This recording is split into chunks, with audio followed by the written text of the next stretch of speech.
Welcome to another episode of the Field of 68. It's officially after lunch everywhere in Charleston, in New Jersey, and in Salt Lake City, Utah, because we are joined by none other than BYU head coach Kevin Young. Coach, it's great to have you here. Appreciate you jumping on, taking time out of your busy schedule to talk to a couple of guys like me and Goodman. It really means a lot, man. You're now a year into your tenure in the college ranks. You've kind of had some experience going through the portal, man. Has this been everything that you thought it was going to be when you took the job? Man, it's crazy because how much things have even changed in a year in terms of the portal. Last year, obviously, I got the job late, so that presented some challenges this year.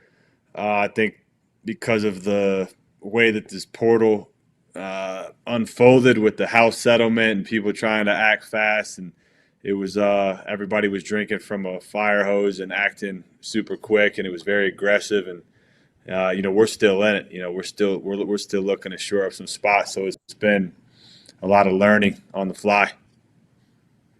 What was the most difficult part of all this, of the whole transition from coming from the NBA to college? That maybe people had told you about, but until you lived it, you didn't understand it. I mean, the day-to-day life as a college coach versus an NBA coach is wildly different. I think that's probably the biggest difference. Just in terms of how you plan your week, how you game plan, and as far as your scouts and how much time you have to do it. And, you can really, really move the needle, I think, in college by just having really good day after day after day. NBA is similar, but you just can't do it with practice. You do it with walkthroughs and film where – here, we put a lot of time, energy, and effort into planning our practice days, and I think that allowed us to improve as the season went on. I think that's probably the biggest difference.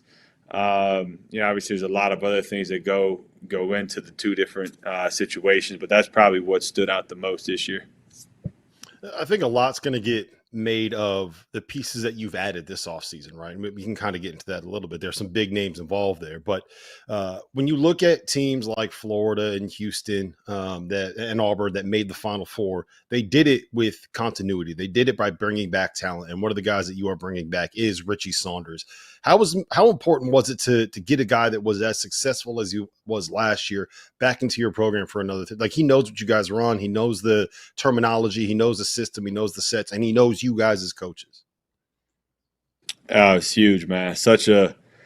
It was monumental, honestly. He's a guy that obviously first team all Big 12 performer. Carried us in a lot of close games. He was the guy that we were going to. And like you said, the continuity piece. That was something that we studied with those rosters that you just mentioned. I think the portal can be really enticing. Try to go out and get new pieces. We felt like not just Richie, but other guys that we had coming back. Kaba Keita, Dawson Baker, Mihailo Boskovic. There's guys that we feel really good about. Where if we were going to go get those guys out of the portal, we'd be super excited to get them, and they're already in-house. They already know what we're doing, and I think you saw that in those teams that you just mentioned. And obviously for us trying to blend those guys, led by Richie, in with what else we're bringing in is obviously going to be the key. All right, so you're bringing in my fellow Massachusetts native here any day. I think AJ DeBonsa gets there this week. Did he already get there?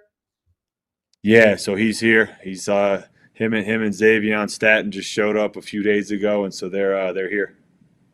All right, so give me kind of realistic expectations for people nationally around BYU and even for yourself on AJ, because he comes in with hype like nobody's ever seen, including Jimmer when he got there. Obviously, Jimmer became Jimmer. We know that. But AJ, the hype is incredible surrounding his arrival. Yeah, it is. Rightfully so. He's obviously an extremely talented young man. I love him as a guy. I think he's just a really good guy. I think he's a fun guy to be around. I think his personality is going to blend in well with, our team. But as far as what to expect, I don't have a great relationship with expectations. I think they can really do a lot of harm. I think with him, I mean, my goal with him is to just help him be the best version of himself. And I think that's going to be a really fun player to watch. I think it's going to be something that helps us win a lot of basketball games. It's going to really benefit him. He's coming here to help us win, but obviously has his sights set on, his future as well. And that's something we really pride ourselves on in terms of, helping guys get to the next level. I've said this before, but I know my background gets a lot of attention, but I got multiple guys in our program who have worked in the NBA, and I think guys that want to get to that next level want to come in and be a part of that. So in short order here, he'll be working with an NBA level strength coach, here at BYU. I could go down the list, but I think that's what gets me excited as it relates to what to expect from him.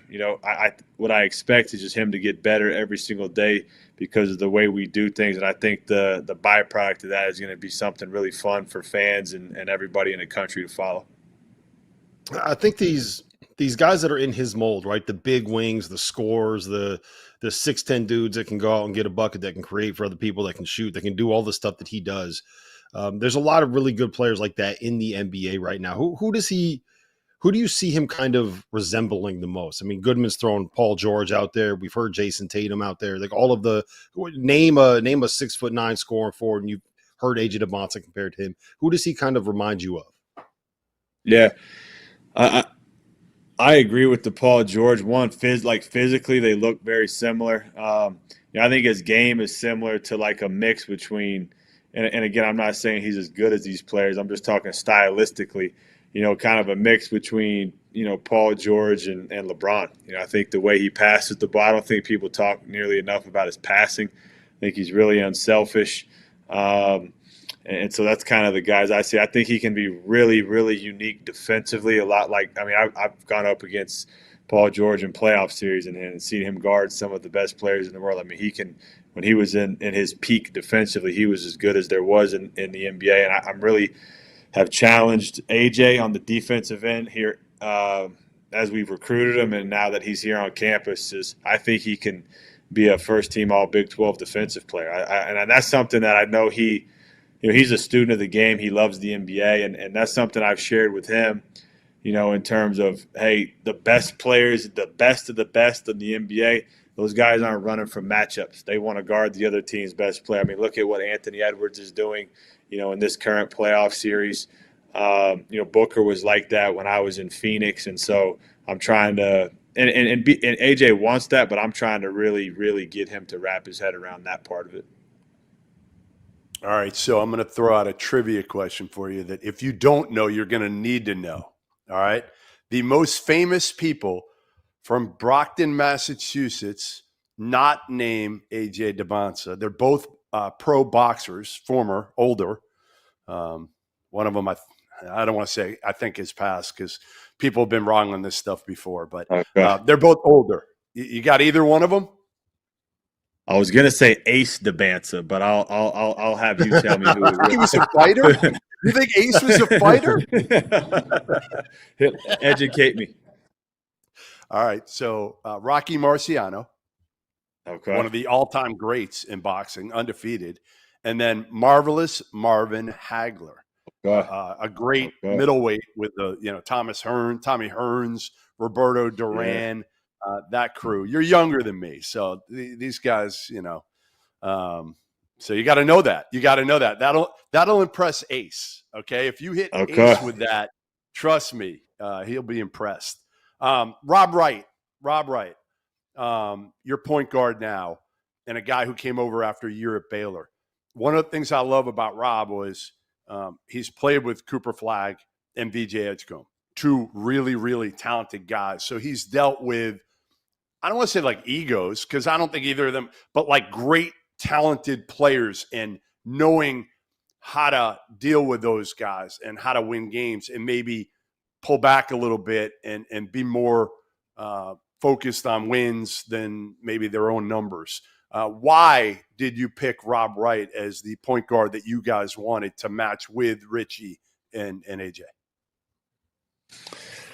Yeah, I mean, I think he's the ultimate floor general out there, and that's probably the number one thing. And then, last year we struggled at times to really, get as many, paint touches as we wanted to. And, we feel like he's a guy. I mean, when we played them and he almost single-handedly, beat us down the stretch when we played Baylor. So we've always had great respect for, him as a young man and his game. And then the fact that, he's proven that he can, lead teams that are, talented groups, as you just mentioned. We feel like that was something we wanted to get as it related to, parents, somebody with, that AJ would come in and obviously, respect right out of the gate and could help Richie, take his game to another level and, throwing lobs to K. McCade as well. I mean, those were all things that were really heavily on our minds. And then if you just look at our style of play, we felt like, we feel like one of our strengths is spacing the floor and playing with great pace. And, you drop Rob Wright dynamic skill set into that style of play. And man, that's a lot to get excited about. So you guys made it to the Sweet 16 this past season, made it to the second week of the tournament. If you had left your brother Justin back in Phoenix, would you guys have won the national championship or only made the Final Four? Oh, man. He weighs us down sometimes for sure. But, nah, man, Justin. What does he actually do, Kevin? Like, what? I know what his title is, but, like, does he actually do anything there? He second guesses everything I do, pretty much. So, but no, man, he's no, he honestly, man, he's great. He's able to give me a sounding board that, obviously there's so much trust between him and I, and you guys know as well as I do how connected he is in the basketball world, and so it's just been a real unbelievable resource, not just for me but our entire staff. I've got a couple guys who aren't as well versed in a college space, so he's really helped bring us all up to speed. And when things get tough or I really, really need to get down to a decision on personnel, I mean, he's the guy I'm relying on. Well, I was going to ask you about that.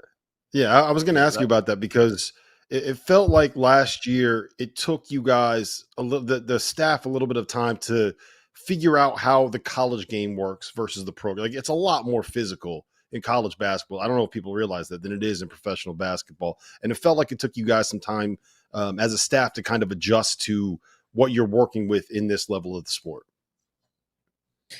Absolutely. It took me, some stubbornness I had to get over. I mean, I was, frustrated with the physicality, and we just had to embrace it. And again, we didn't have a whole lot of just jitterbugs that could just go by pressure. And obviously teams knew that and they would crawl up into us. And so, tactically we had to do some things with getting our guys off the ball, then getting them back in their hands.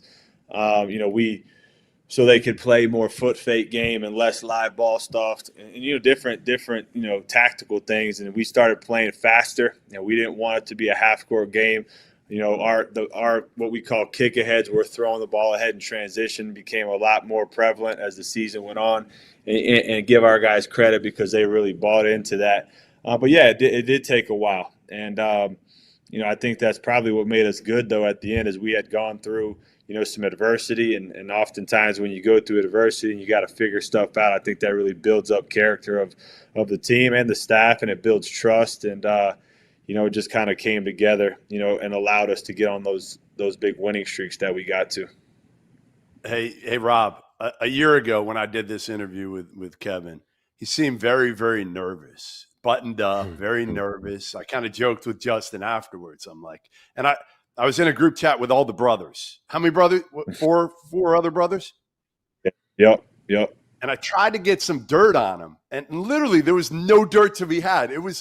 And they were trying. Like, I think they wanted to get some dirt on him, and there was nothing there.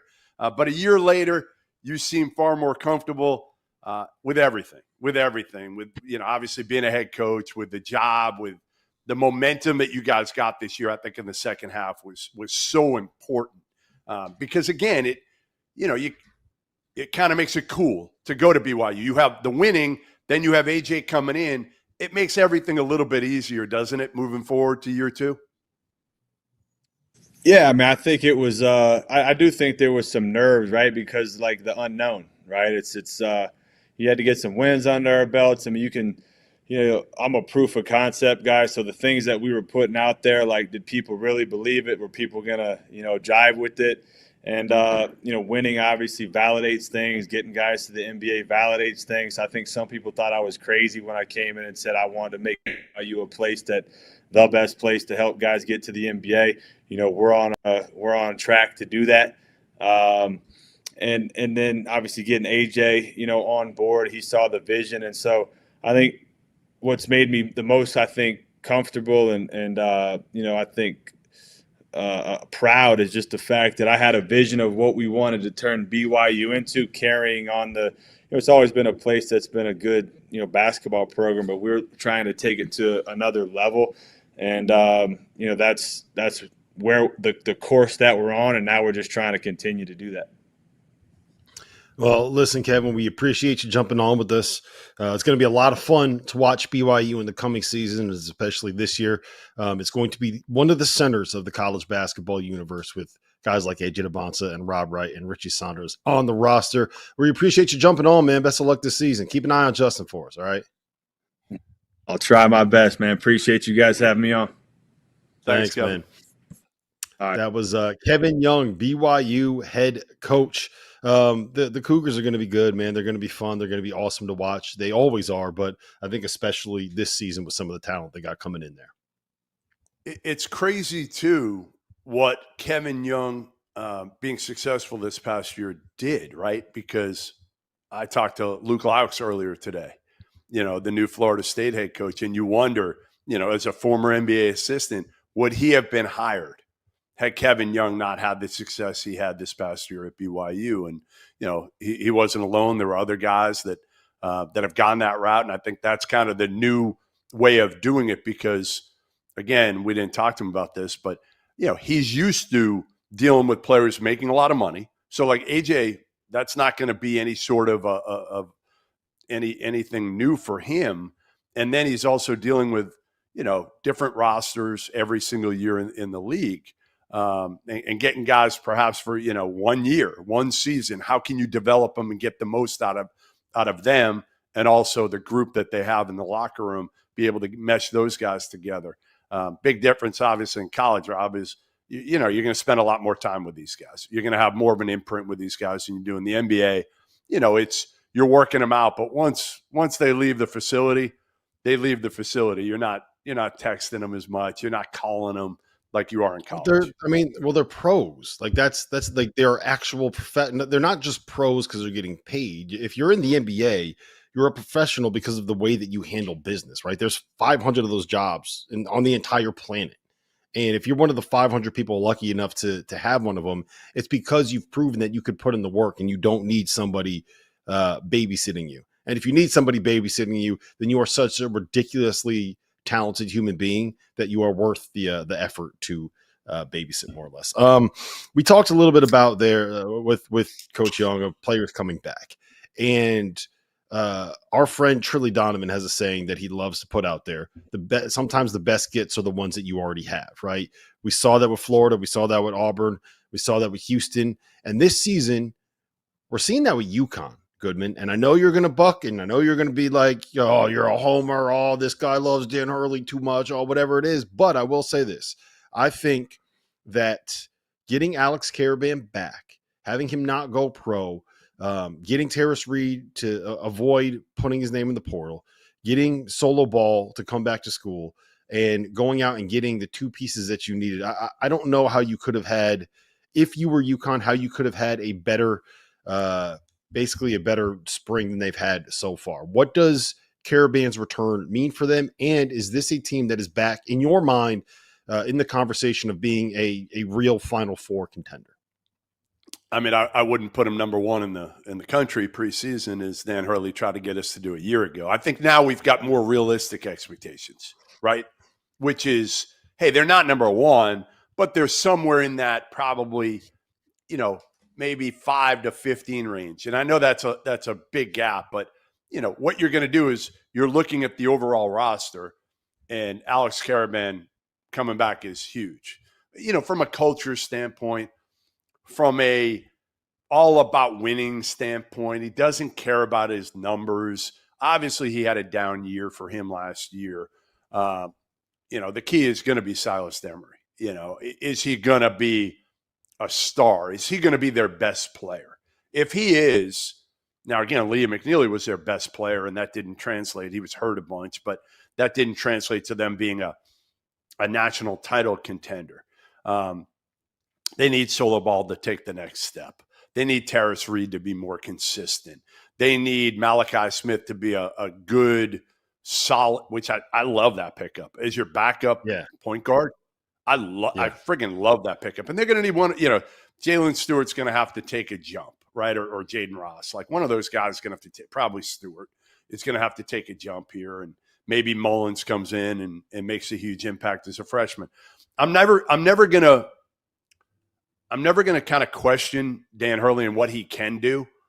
I just think last year was one of those, I don't want to say humbling moments, but like one of those moments where hopefully Dan Hurley looks in the mirror this year and says, all right, you know what? I'm not going to say a bunch of stuff to put a target in our back. I'm going to go the other way. I'm going to undersell and over-deliver this year. But I think he came in last year just thinking like, all right, again, we've won the 2 national titles. I'm going to puff out my chest and say we should be the number 1 team in the country when there was no reason anybody should have had them ranked number 1 other than the fact that they were coached by Dan Hurley and previous teams with a bunch of different players had won the previous 2 national titles. Yeah, I remember we had this conversation around this time last year about UConn where we kind of said, look, this is a team where on paper it does not look like a national title contender. But in 2022, we were not saying that team for the 22-23 season looked like a national title contender on paper. They were unranked in the preseason. They won a title. They were the best team in the country. The year after that, I think we had them as like a top 10, top 12 kind of a team in the preseason. And they ended up being the best team in college basketball, one of the best teams we've seen since the portal era started, and outperformed expectations. So we just kind of said, all right, look, you know what? Just trust the process, trust Dan Hurley, trust that he's going to find a way to get it done, and just bet on what they put together and that bet on them figuring it out. And it did not work out to the level that we thought it would. This year, I think when you look at the roster, this roster is significantly better, and the way that they've put it together makes a lot more sense for what UConn wants to do. Terrace Reed, I think, is going to have a big year. Solo Ball, I think, will have a Jordan Hawkins-esque season. And Silas Demery, to me, is the perfect point guard to put into the offense that Dan Hurley wants to run. So those are your top 3 guys. What did they lose? I mean, they lost, obviously, McNeely, who will be a first-round pick, and Samson Johnson, and Diarra, who was great the first, half, 2/3 of the season, then got hurt, wasn't the same when he came back. But they're all replaceable pieces, right? And if everybody, like we said, if Silas comes in and is a dude, and he's more talented than Diarra, we know that. He's a more talented player, and he's a different player. Well, what it allows more than anything else is it allow the pieces that they brought back and bringing Demery in allows everybody else to go back to the role that they're supposed to play, right? Hassan Diarra is at his best as the 6th man. Malachi Smith coming in can fill that role that Hassan Diarra left. When you have Silas Demery, Solo Ball, and Terrace Reed out there, you have 3 guys that are capable of being top of the scouting report guys, which means Alex Karaban can go back to being the guy that stars in his role. I'll say it again. I've said this before. I think he's the best role player in college basketball. If you have him as the 4th or 5th option, that's when you become a national championship caliber team. And I think that's where they are at right now. I had this conversation the other day, and I'm curious what you think, right? If you were to put together a preseason all Big East team, you probably have Zuby Ejiofor, you probably have Bryce Hopkins, you probably have a couple of other pieces, Thomas Sorber if he comes back. And the way that it shakes out, you probably want 2 guys from UConn on that preseason all Big East first team. Who would be the 2 that you would put on there today? The 2 players other than Zuby and who? What the 2 players from UConn that you would have on a preseason all Big East team. Like, who are the 2 best players on that roster? I don't know if they have one. Like that's my one question. Is Silas Demery needs to be that guy. He did it at Georgia. He was a really good player, but and it was in the SEC. So, you know, I would say Demery's got to be one of those two. Has to be. For UConn to be a Final Four contender, Silas Demery has to be an all-league player for UConn. And then after that, I don't know. I mean, it's, you know, Solo Ball and Karaban and Terrace Reed. Like, I hope it's Karaban. I'm rooting for him. I mean, he just, you know, we talked about his situation the other day, right? He wanted to go through the process, put his name in for the NBA draft process, and then withdrew it a couple days later because the number was so good at that point to return to UConn. It made financial sense, and his stock is low compared to what it was a year ago. So get your stock back up. You know, have a chance to you know, again, go out the right way at UConn rather than this past year, which I think was a disappointing year for him, both personally and team-wise. So I want Karaban to be that guy. I don't know if they have, like, it's still questions with them who their best player is going to be, or if it's going to be one of those things where they have a bunch of guys that are capable of leading the team in scoring each night. Yeah, it might be because I'm looking at it through blue-tinted glasses, but I think that they have 4 guys that are capable of being their best player, or 4 guys that are capable of being all league, and that's the situation that you want to be in. When it's kind of like pick your poison, whatever matchup allows this player to be the go-to guy on that night is what you go to. I also think it's really interesting, right? So UConn is probably going to end up like a consensus preseason top 8 kind of a team, top 6, top 8, somewhere around there. St. John's is going to end up being I would think 5 to 10 for UConn. Yeah, and then St. John's is probably going to be top 5 to 7. In the same, at the very least, you have 2 preseason top 10 teams in the Big East consensusly. One of them is coached by Dan Hurley, who is one of the biggest figures in the sport of college basketball, maybe the biggest right now, and Rick Pitino, who if Dan Hurley's not the biggest figure in college basketball right now, it might be Rick Pitino, right? It's one of those two. And they love each other. Hey, Rob, they love each other. Well, that's what I was going to say. 2 massive personalities, 2 guys that don't like each other, that will play nice in public, but aren't afraid to give like a nice little backhanded jab, a backhanded compliment to each other, that aren't afraid to speak their mind publicly. And they are playing in New York City and in what many believe is New York City's true home team, the UConn Huskies, which is probably accurate. And now you have one of the best rivalries in college basketball that feels like it just kind of sprang up out of nowhere in the last year. Like there are a lot of things I'm excited for college basketball this season. Getting potentially 3 games between St. John's and UConn this season, 2 of them in the Garden, I don't think you can ask for more than that as a basketball fan, at least in the Northeast. Yeah. Rick Pitino and Dan Hurley do not like one another. They do not like one another. And that's what's going to make this so good. The proximity, the fact that the 2 fan bases now will really dislike one another. And the 2 teams are both top 5-ish teams in the country. Like last year, we went in the year thinking like, all right, St. John's, we got no idea. You know, they're a top 25-ish team. We're putting them there because of Rick Pitino, but who knows? Nobody knew Zuby would have the year he had, right? Nobody thought that in a million years. And, you know, obviously what UConn did was dominate the league, both regular season and in the tournament. I think UConn and Dan Hurley is going to be even more motivated this year to kind of reclaim their prominence in the Big East. But those games are going to be wars. They're going to be fun because, again, those 2 coaches, they're at different points in their careers too, right? Like Rick just likes kind of effing around a little bit, right? And pushing buttons. That's what he does and has done for a while now because he doesn't really care about the media attention or any of that stuff. Dan Hurley loves it because he hasn't really had it up until the last 3 years. I mean, let's be real here. Like he's never had it at that level to where as nationally people are talking about him, looking at him. So he enjoys it. And these guys, again, they'll push each other's buttons. I would love to be at the Big East meetings. I don't know if both guys will end up going there, but it would be entertaining as all hell this year. And we all know who the star of the show actually would be at the Big East meetings. Who's that, Rob? Put your Rob, who? Who's the star of the show going to be at the Big East meetings? Who's going to talk the most? John Paquette. He's coming back, coming out of retirement. He's going to take it over. Let me ask you this, and you got to make a decision. You have to pick one of them. All right. And take the fact that you want to troll me out of the equation. All right. Give me an honest opinion. St. John's, UConn. You got to bet your the house that you don't own, the mortgage payments that you got to make to sit in an Airbnb in Charleston, the money that you got to spend to renovate the place that you just bought. You got to bet all of that on one of those two teams to have a better season.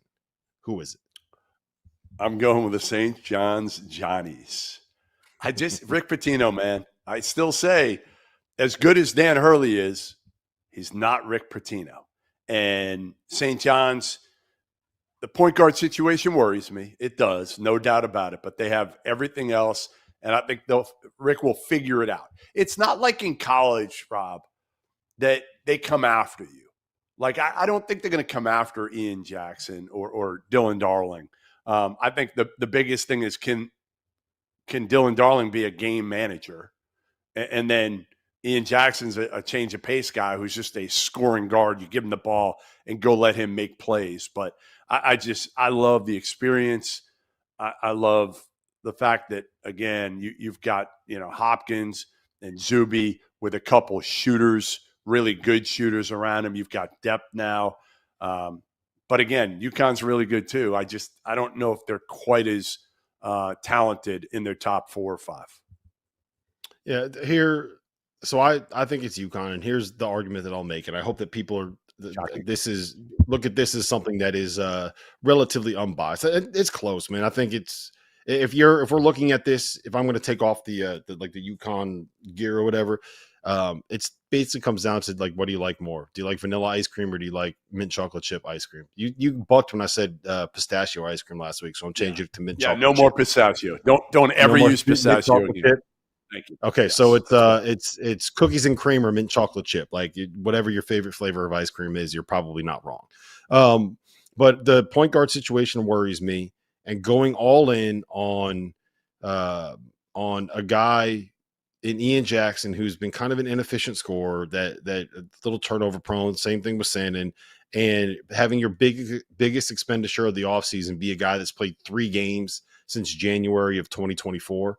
Like, those are things that are a little concerning to me. And I just, the way that the roster has been built for UConn looks way too close and way too similar to what it was the last 2 years that they won the title, for me not to be really excited about it. But I'll tell you this, that game in Stores, that game in the Garden, the regular season games, like, I'm going to do whatever I can to get up there. We'll probably be doing live shows from one of them.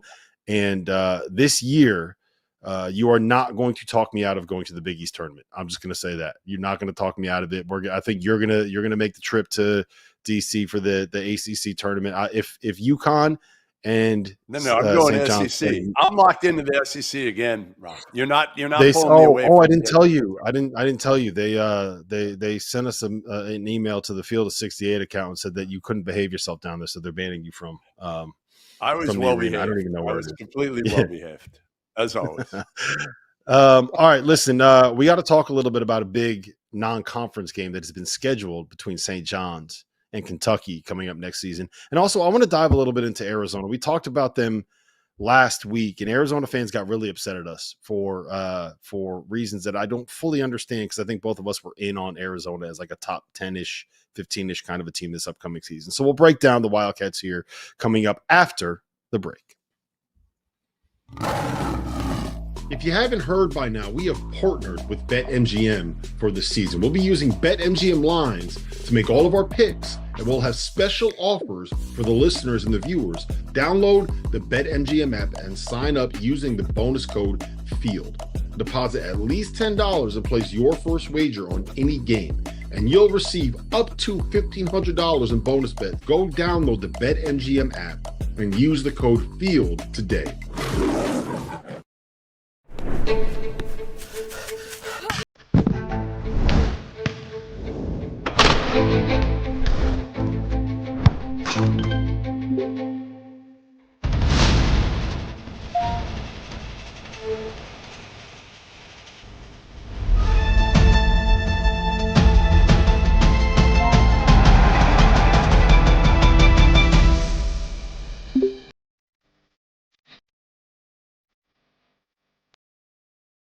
College basketball fans, are you ready to take your hoops game to a new level? Whether you're a seasoned bettor or just trying to win your March Madness office pool, Rhythm is here to give you the edge this season. With data-driven predictions for every single college basketball game left on the schedule, Rhythm helps you maximize your bets. And as March Madness kicks off, Rhythm's insights will help you spot those plucky Cinderellas that you know are going to shake up the NCAA tournament. But that's not all. When Selection Sunday rolls around, let Rhythm's AI-powered bracket generator do the heavy lifting for you. This is the same AI tool that performed 35% better than the average ESPN bracket last year. And here's the best part. Rhythm pairs perfectly with our Field of 68 expert analysis, giving you the 1-2 punch that you need for the rest of the college basketball season. So don't wait. Download Rhythm today and get ready to see college basketball and your betting results in a whole new light.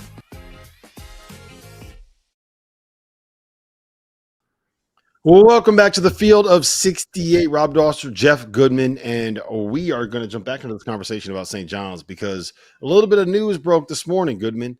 The St. John's Johnnies are replacing the UCLA Bruins in the CBS Sports Classic, which means that St. John's will be playing Kentucky this year. It's not happening in Rupp. It's not happening in Madison Square Garden. It will be happening, I believe, in Atlanta this year on December 20th. A nice early Christmas present for us college basketball fans. Rick Pitino is facing off with his old program. Mark Pope, the captain of the 1996 national championship team for the Kentucky Wildcats that was coached by none other than Rick Pitino. It's not quite on the 30th anniversary, but it is 30 years, 30 basketball seasons removed from the 1996 national championship. That's awesome. Credit to Rick Pitino and Mark Pope for finding a way to get this game done. Yeah, and that's where, to me, you got to adapt here. You know, whether it's a Champions Classic, whether it's a CBS Sports Classic, some of those deals, and some other promoters have tried to get other, you know, these kind of 4-team events, yearly annual events off the ground, and they haven't really been able to. Arizona was supposedly going to maybe be in one. UConn was going to be in it potentially. Baylor, and it never happened. But I like this. I like this a lot because, again, you want Rick Pitino on the big stage. You want him against his former program, especially now. I mean, you know, it's kind of when you're older like that, you're in your 70s, and now the Kentucky fans, they don't hate you like they did when you were at Louisville. And obviously he's so complimentary of Mark Pope. I think now it's at a point where, like, they appreciate what you did when you were here. He appreciates it. There's not that same level of hatred. So I think it'll be great too. I mean, obviously the game will be terrific because you're talking about 2 of the top 5 teams probably preseason again. And we need that. The sport needs that in November and December. And to get that, you know, that's like finals week-ish, right around there. That's huge to have because college football, I think, takes a break right around there. Yeah, it's the weekend before that is normally the biggest Saturday that we have in college basketball. Last year it was December 14th. This year I believe it'll be like December 12th. I don't know. I got to check the schedule on that one, but that will be a really big Saturday. That will be the second big Saturday in a row that we're going to get.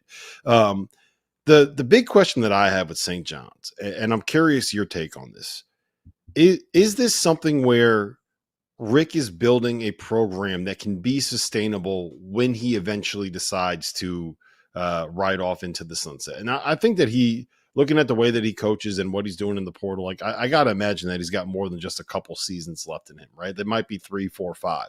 But whatever it is, at some point when you have a 70-year-old head coach, you have to start thinking about what is going to happen beyond his tenure. Has he built St. John's into something that you think can be sustainable, or is this just a flash in the pan? Like, college basketball is better when St. John's matters in New York City, and he's made St. John's matter in New York City. Can St. John's matter in that city when Rick Pitino is not the guy leading them? I think they'll have momentum afterwards because, again, now you've got that fan base that has tasted winning again and how much it matters to them, how much they enjoy it. And specifically Mike Rapoli, who obviously will be involved in the Kentucky Derby this weekend. You know, he has vowed to help and did vow to help Rick Pitino when Rick took over the program. St. John's alum who's got a lot of money, a lot of pride, lives in Florida, but obviously wants to get up and go to St. John's games and wants to go to a Final Four and things of that nature. So, yeah, I think there'll be an opportunity for whoever follows him. The problem can be the money can dry up quickly. If it's not the right guy, we've seen it with other programs. The money can dry up. There can be a ton of money in the program. Georgetown was a good example for a while, right? The wrong hires and the program went downhill. Even though, again, I would argue with a lot of people that I think Georgetown is still a top 20-ish job. I really do with what they have resource-wise. The only downside of Georgetown is, the pro arena not on campus. But other than that, there's so many players in the area. And I know it's changed now. With the portal, things have changed. It's probably not a top 20 job today, but I thought it was a couple of years ago before NIL became such a major component. For St. John's, it's just about, again, are you going to get the right guy to follow him that's going to be able to sustain this success? Because there's obviously money there, and if there's money there, you're going to be in the equation every year. You're going to give yourself a chance because I talked to one head coach today, and he's got basically $4 million of NIL.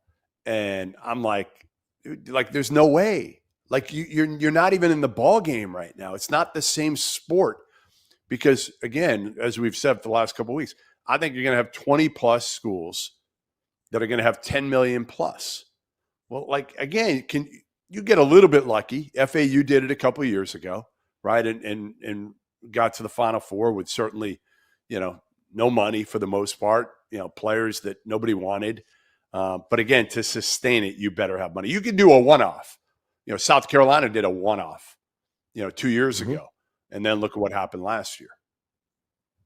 Yeah, that is 100% correct. Is you can find one year where you can find a way to hit it big, right? It's possible to do that. You get a couple gems out of the portal, a couple of underrated guys, maybe you develop freshmen, whatever it is. You can have a year where you do that.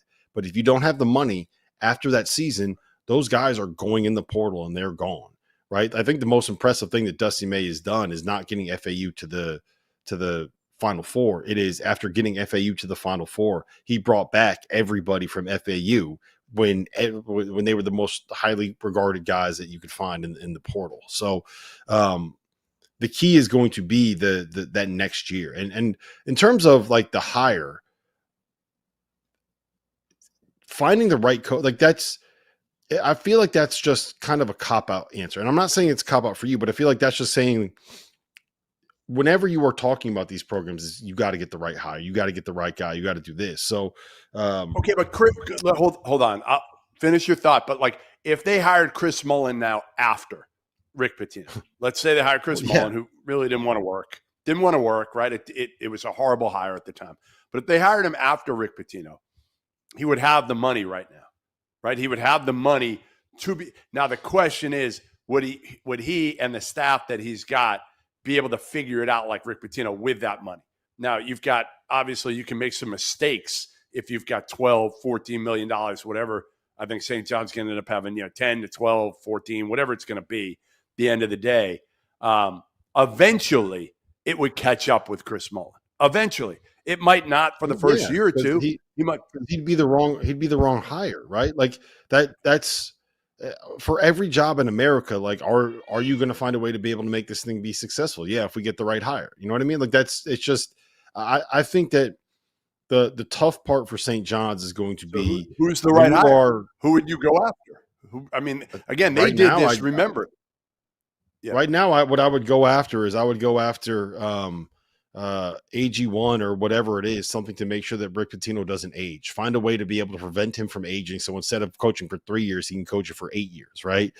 Convince him that he doesn't have to do anything other than just kind of sit there on the sidelines and coach us and make sure that we stay good. No, but the hard part is when so much of that funding comes from there's a lot of programs out there that basically have a whale as a booster. And what I mean by that is there's one guy with incredibly deep pockets who has maybe 3 commas in his net worth that paying $5 million, $6 million, $8 million into an NIL collective is like a rounding error for the money that he makes off of whatever money he has in the bank and whatever money the investments he has and making the money off of that. Right. And when you have a guy like that can fund it, that's great. But what happens when he is not the one there anymore? What happens when he says, I want you to hire this coach instead of that coach, and the coach that he wants you to hire ends up being somebody like you mentioned Chris Mullen. Like, let's just say that situation happens where the money guy for St. John's has been, you know what I mean? Like it's more, I think it's a little bit more complicated than just saying you got to make sure that it's the right hire. You like the setup has to be right where the people with the money aren't trying to have their fingertips on everything that is happening in the program too much. Does that make sense? They're not going to with Rick. Right. With Rick, they're not going to bother. They're going to trust him, give him the money, and he knows what the hell to do with it. Here's what I'll say, going back to your point on how many more years he's got left. Rick Pitino's 72 years old. Okay, 72. And if you're around Rick Pitino, trust me, he doesn't act 72. You know, some guys who are 72 who act like they're 80, and they're slow, whether it's, you know, moving physically or mentally. Rick Pitino is neither. He's neither of those. He's 72. Right now, the president is 78. Tell me you can't see Rick Pitino being effective at 78 years old as a head coach of St. John's. Because I could totally see him doing it 5-6 more years. I am. And I'm resisting. I know. I don't want to get into the political part of it. I'm just saying. I'm resisting the urge to make a joke yeah. Okay. I know. You're look. Resist. Yeah. With Pitino, I would vote for Rick Pitino for the 2028 presidency. Let's just put it like that. Okay. Yeah. Look, I think that he can. I think that he can make it that far. The question is, wait, you wouldn't vote for Stephen A? You're not going to vote for Stephen A? I would. That's a very good question. All right, we'll cut this. That's when you know we're getting into the dark days of the season. Who would you vote for, Stephen A. Smith or Rick Pitino for the president of the United States of America? Pitino. He's got my vote. He's got my vote. I would do everything I could to not vote for Stephen A. Smith for the president of the United States of America because that dude is an idiot. All right. I think Rick Pitino can coach as long as he wants. The question is, how long does he want to coach? Like, if let's say he wins a national title this year, do you think he comes back again? Or is that something where he rides up into the Yes. Yeah, he's not done anytime soon. I think Rick Pitino is the type that kind of like Izzo, and Izzo's obviously younger, but tell me that. Look up how I think both of them. I think both of them will be guys that will coach until somebody tells them they can't coach anymore or they shouldn't coach anymore. Yeah, until the doctors tell you that it's not safe for you to be on a sideline anymore. Tom Izzo was 70 years old. I don't know what you were asking. You cut out there for a second. Let's switch gears. We got about 10 minutes left in the show, so I want to ask you about Arizona. We talked a little bit about the episode that we did on transfer portal winners and losers. We had Arizona listed as a transfer portal loser, and people, Arizona fans that did not listen.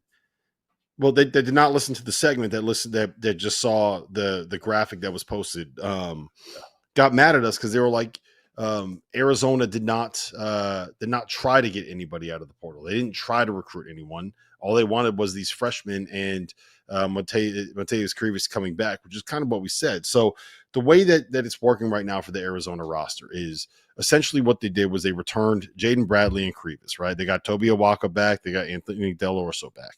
And they are building around those pieces with freshmen. Braden Burries is coming in. Koa Pete's coming in. Dwayne Aristide coming in. Bryce James is coming in. Stud Bryce James is going to step in and average 25 points a game for him.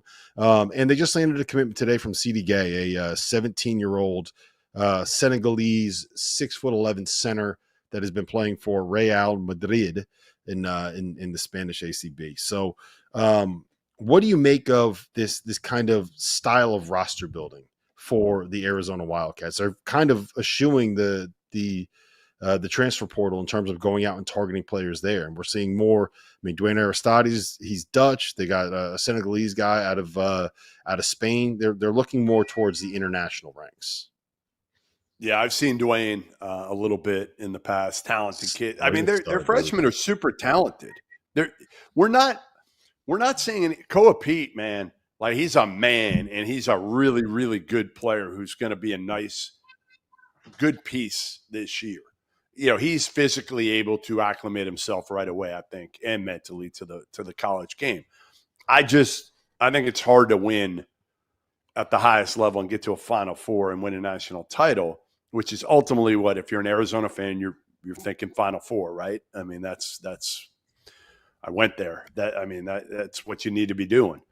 You need older guys, and they have some, but to me, you lost two guys that I thought were pretty important, last year. Visar was really good, and KJ Lewis was really good. And those were two older guys. And, I think a key will obviously be what happens with Carter Bryant.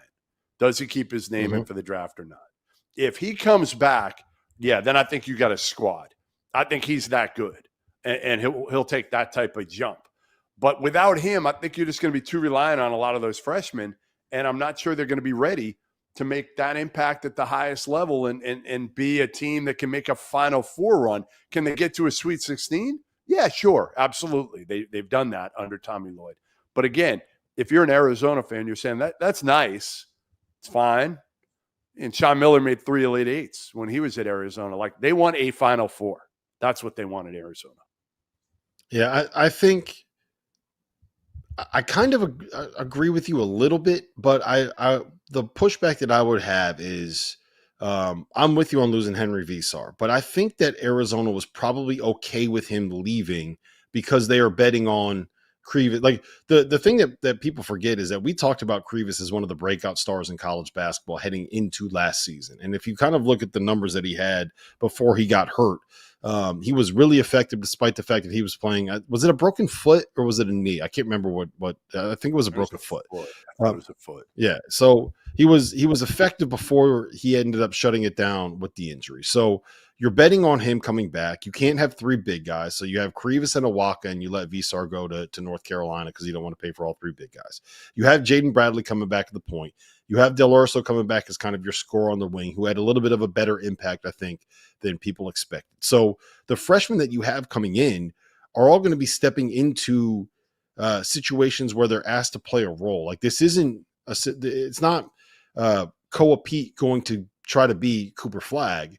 It's Koa Pete stepping in to maybe be like the 4th option for him. Braden Burris being the 4th option for him. Dwayne Aristide maybe coming off the bench, and he's an older freshman too. So I hear what you're saying, but I also think that they're a little bit better set up for making a run if Krivas is the guy that we thought he was going to be heading into last season. And you got to remember, when you have a guy like Tommy Lloyd, who is from the Mark Few coaching tree, what they want more than anything, and when they are the most effective, is when they have a horse on the block that can get up and down the floor, that can roll to the basket, and that you could throw the ball to and know that you're going to get something effective out of it in the post. And I think that's what they're betting on Krivas being. So, I think that they're a little bit better set up this season than maybe you're giving them credit for. Just young, man. They could be very, very young. Mm-hmm. And that usually is pretty unforgiving. And Krivas is coming back from a significant injury as well. So I don't know. I mean, again, they're always going to be good. Like, Arizona's always going to be good. They're going to be top 25. We know that.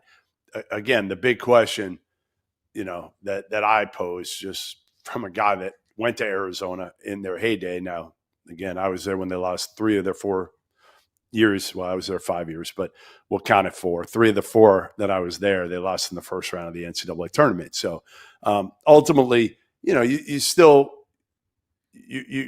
kind of make your mark at Arizona if you can get to a Final Four. And Tommy Lloyd, I think he's got a lot of depth on this team, but I think the key is Carter Bryant. If he comes back, I'm willing to say, you know what, they're a legitimate, Final Four contender-ish type team. If not, you got to show me you're closer to the top, the 20-ish range than the 10. Yeah. I mean, look, Carter Bryant coming back is a huge difference maker. I think you can make the argument that he is, of the guys where there's like an actual decision to be made. Obviously, Cooper Flagg, like if he came back, that'd be the biggest one, but he ain't coming back. But the guys that actually have a decision to make, it feels like Carter Bryant is maybe the most impactful. Although if I was someone advising him, I don't think that there's a decision to make. If you're Carter Bryant, like, go to the NBA, dude. You're probably a top 20 pick. Like there's pros and then there's NBA players, and he's an NBA player to me.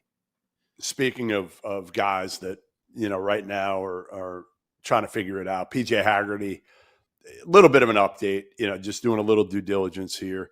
The Memphis transfer who was asking for $4 million, or his dad was asking for $4 million when he went in the portal. The two front runners from and it's been kind of quiet here lately. I'm surprised it didn't get done quicker, but the numbers come down a little bit. And the two schools that I'm told are kind of right now in the best position as of today would be Ole Miss and NC State. Those are the two right now for PJ Haggerty that are in the mix. Which Ole Miss needs them. I mean, both need them. Let's face it, both of them need them. Could use a big time scorer like that. Will Wade's got some pretty good pieces. I'm kind of underwhelmed. I don't know if you are, by Ole Miss's roster at this point, with not a lot left in the portal. I think they need him. If Will Wade doesn't crush it in year one at NC State, I think they still give him the a mulligan here. But you're Chris Beard, year 3. You're coming off a really good year last season, getting the NCAA tournament and being relevant nationally all year. I look at their roster, Rob, and it's very underwhelming to me, like very underwhelming right now. Yeah, I think both of them need those guys. The other thing you got to remember, R.J. Lewis, Darren Williams, Jameer Watkins, there's a bunch of guys that are in the portal still that are also testing the waters, where I think it makes a lot of sense for those guys to end up coming back to school. So we'll see if any of them end up being someone that ends at one of those programs. I personally would make the argument that Darren Williams is the best player left in the, like, if I have $3 million to spend on a player right now in the portal, I'm doing everything I can to get that money to go into Darren Williams' bank account. But are you waiting is what the big thing is. Again, right now, if you're Ole Miss, you're NC State, you're taking whoever you can get right now. There's only eight players left right now that are probably impact guys that even may come back. And we're including, Darren Williams and Boogie Fland and Watkins and, obviously Haggerty, guys like that in that mix. So, I think if you can get any of them and you're Chris Beard, and that's where you run into trouble right now. If you're desperate at the end, you're going to overpay, number one. And number two, the pieces might not fit. You're just taking a guy because, you know what? You need a guy. That's where you're at right now, though. That's where you're at. If you're having to spend that money on these guys right now, you are kind That's why you go early. Go early. If you're in the portal, you're right now. You're at a garage sale, right? You're walk down the street. You're not buying fancy clothes. You're not at the mall. You're not buying designer, right? You're buying knockoffs from down the street. You're not. No, you're not. You're going to Costco to get your designer jeans at Costco. Love Costco, man. You can see here. You can rag on me all you want. Like, you think you're sitting there and living in Charleston, living in your Airbnb, paying for your house to get remodeled. Like, you are at a point right now where you need to embrace Costco. You need to go buy in bulk. You need to get stuff on the cheap, man. Like, you're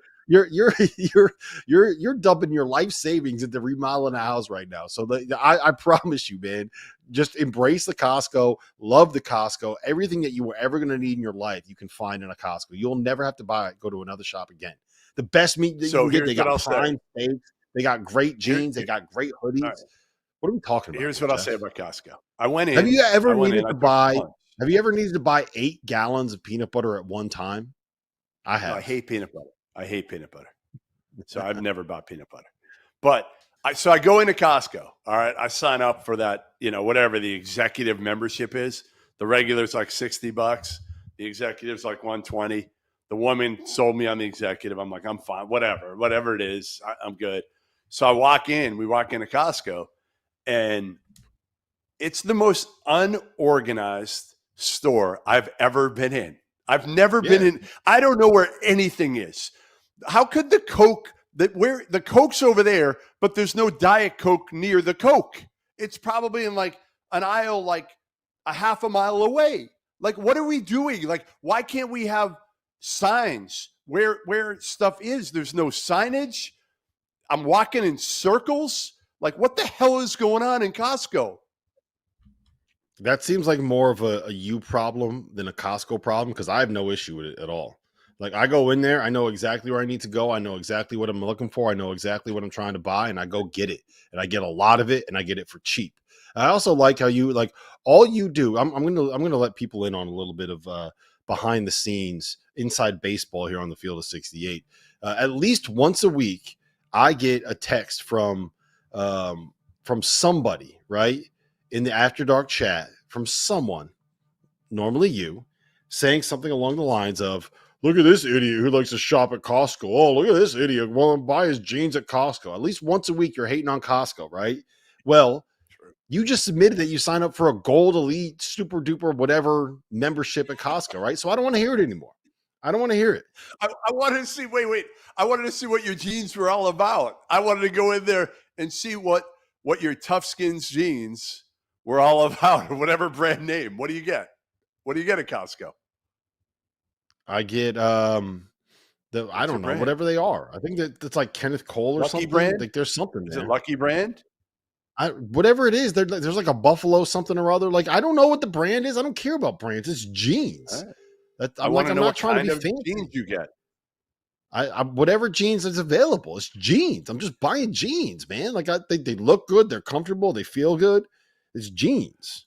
Listen, I gotta go. All right, I'm ending this because Tottenham is playing in the Europa League semifinal right now, and I'm not going to sit here and argue about Costco with you while I'm trying to watch my team make it to an Europa League final. So for Jeff Goodman, for Kevin Young, Alex Karaban is back. UConn's winning the national championship. We'll see you guys on Monday.